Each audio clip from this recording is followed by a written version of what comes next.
ముఖ్య అతిథులుగా విచ్చేసిన మన పుట్ట మహేష్ యాదవ్ గారికి నా హృదయపూర్వక అభినందనలు తెలుపుతున్నా. మనం అందరం కూడా 1,50,000 మెజార్టీ తోటి మహేష్ యాదవ్ గారిని పార్లమెంట్ సభ్యులుగా ఏలూరు పార్లమెంట్ నుంచి పంపాల్సిన బాధ్యత మన మీద ఉంది.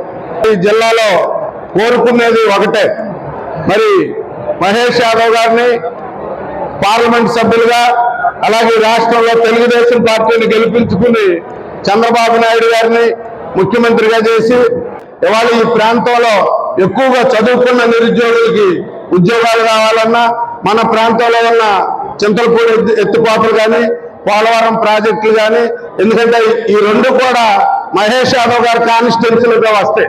ఎందుకంటే ఈ రాష్ట్రంలో జీవనాడి అని పిలువబడే ప్రాజెక్టులు మహేష్ యాదవ్ గారి పార్లమెంట్ లోకి వస్తున్నాయి. అవన్నీ చాలా కీలకం. ఇవన్నీ చేయాలంటే మరి ఆయన మంచి ఎడ్యుకేటెడే కాకుండా మంచి అనుభవం ఉండి ప్రాజెక్టుల మీద వీటి మీద బాగా తెలిసిన వ్యక్తి. అలాగే వాటిని కూడా పూర్తి చేసి రాష్ట్ర భవిష్యత్తుని బాగు చేయగల వ్యక్తి. పార్లమెంట్ సభ్యులుగా ఆయన గెలిపించుకుంటే మహేష్ యాదవ్ గారికి ఉందని నేను మీకు తెలియజేస్తున్నాను.